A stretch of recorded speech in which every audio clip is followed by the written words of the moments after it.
అని తలపెట్టేవాడు కాదు. దేవుని పట్ల నమ్మకమైన వాడు, దేవుని పట్ల మంచి ఉద్దేశం కలిగిన వాడు. కానీ ఎన్నో మార్లు సౌలు దావీదు మీద తిరుగుబాటు చేసిన, సంపను ఉద్దేశించిన దావీదు ఎప్పటికప్పుడే సౌలుకు సహాయం చేస్తూనే వచ్చాడు. కానీ సౌలుకు సహాయం చేస్తా వస్తున్నాడు. దేవుడు ఏం చేస్తున్నాడు? దావీదును చెప్పండి ఏం చేస్తున్నాడమ్మా? మనం చూడొచ్చు 11వ వచనంలో చూడొచ్చు. ఏమన్నదంటే, ఒకప్పుడు సౌలు చేతుల్లో ఒక వీట ఉండగా దావీదును పొడిచి గోడకు బిగించుదని అనుకున్న సౌలు ఆ ఈటను విరిచెను. అయితే అది తగలకుండా దావీదు 2 మార్లు తప్పించుకున్నాడు. యెహోవా తనను విడిసి దావీదు నాకు తోడైయుండుట చూసి సౌలు దావీదు నాకు భయపడ్డాడు. దావీదు నాకు ఎప్పుడైతే దేవుడు ఎందుకు తోడు ఉన్నాడంటే, అతని సబుద్ధి అనగా అతని ఆలోచన, అతని ప్రవర్తన అంతా కూడా మంచిది కాదు. హల్లెలూయా. ఎందుకంటే ఉన్న దాంట్లో తృప్తి కలిగలేక, దేవుడు ఏదైతే ఇచ్చి ఉన్నాడో ఇచ్చిన దానితో తృప్తి కలిగి లేకోకుండా అతడు అమాలయకులతో, దేవుడు ఎవరితోడైతే సహాయం స్నేహం చేయకూడదు, ఎవరినైతే ఉండనివ్వకూడదు, ఎవరినైతే ఎవరితో యుద్ధం చేయాలో అలాగా యుద్ధం చేయవారితో, ఎవరితో స్నేహం చేయకూడదు, వాళ్ళతోనే దేవునికి ఇష్టము కాని వారితో సహవాసం చేయటం, దేవునికి ఇష్టము కాని వాటిని తెచ్చుకుని అతడు ఇంట్లో పెట్టుకుని దేవుడు అప్పగించిన పనిని నిర్లక్ష్యం చేసేవాడిగా, అశ్రద్ధ చేయవాడిగా ఉన్నాడు. హల్లెలూయా. నిజము, సౌలుని దేవుడు పిలిచి రాజుగా నియమించిన తర్వాత ఎప్పుడు కూడా దేవుని యొక్క మందసమును గూర్చి కానీ, దేవుని ఆరాధించుట విషయంలో కానీ ఎప్పుడు కూడా ప్రస్తావన అనేది తీసుకుని రాలేదు.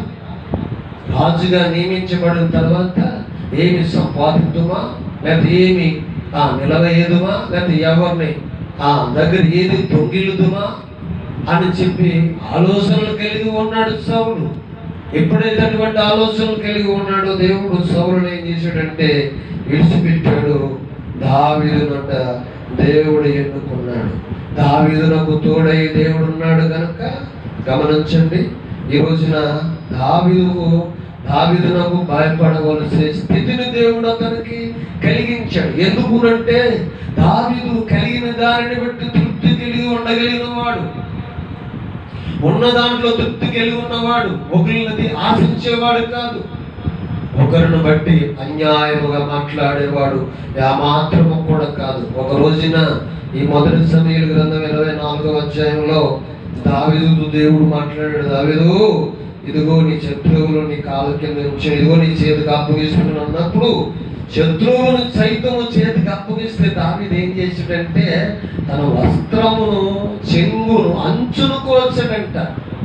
ఎందుకంటే ఒకప్పుడు సౌలు కూడా దేవుని చేత అభిషేకించబడిన వాడు.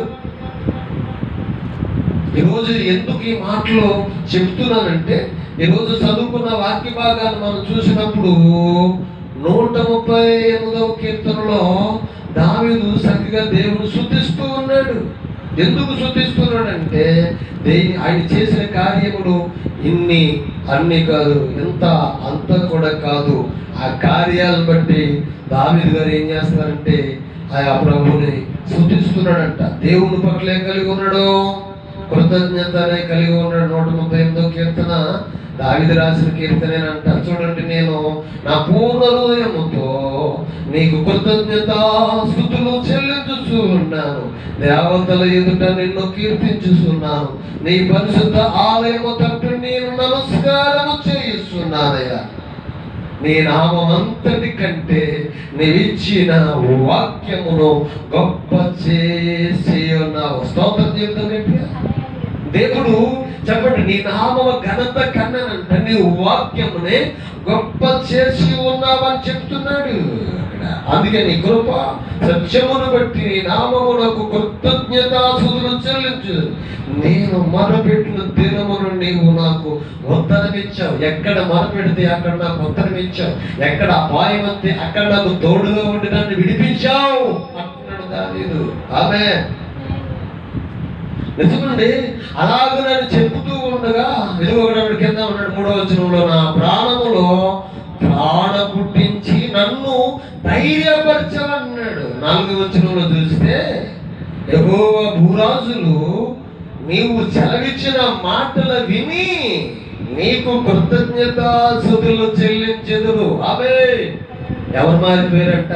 భూరాజులంట, రాజులు మారిపోయారంట. దావీదు గారి యొక్క విశ్వాసం బట్టి, దేవుని పట్ల ఉన్న ఉద్దేశం బట్టి అక్కడ రాజులు మారిపోయారంట. ఎలా మారిపోయారంట? యెహోవా భూరాజులు నీవు సెలవిచ్చిన మాటలను విని నీకు కృతజ్ఞతాస్తుతులు చెల్లించుదురు. యెహోవా మహాప్రభావము గలవాడని. ఏ దేవుడు అంటేనా? యెహోవా మహాప్రభావము కలిగిన వాడంటేనా? వారు యెహోవా మార్గములను గురించి గానము చేసిదురు. ఎవరో? రాజులందరూనంట, భూరాజులందరూనంట. స్తోత్రం చెబుతాం గట్టిగా. మనకి కలిగిన దాంట్లో మనం తృప్తి కలిగి, దేవుని ఉద్దేశాలకు మనం లోబడి, దేవుని సన్నిధిని మనం అనుసరిస్తూ, ఒకవేళ అపాయం రావచ్చు, లేదా కీడు రావచ్చు, భయంకరమైన పరిస్థితులు నీకు రావచ్చు. నువ్వు దేవుడి సన్నిధిలో ఉంటే దేవుడు తప్పిస్తూ ఉంటాడు. దేవుడు నీకు చేసిన మేలుల విషయంలో